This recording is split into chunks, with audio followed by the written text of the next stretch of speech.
व्यासाय विष्णुरूपाय व्यासरूपाय विष्णवे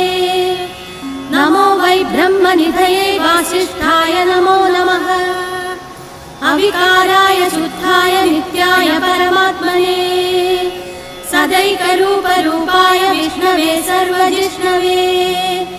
यस्य स्मरणमात्रेण जन्म संसारबन्धनात् विमुच्यते नमस्तस्मै विष्णवे प्रभविष्णवे ॐ नमो विष्णवे प्रभविष्णवे श्रीवैशम्पायन उवाच श्रुत्वा धर्मानशेषेण पावनानि च सर्वशः युधिष्ठिरः शान्तनवं पुनरेवाभ्यभाषत युधिष्ठिर उवाच किमेकं दैवतं लोके किं वाप्येकं परायणं स्तुवन्तः कं कमच्छन्द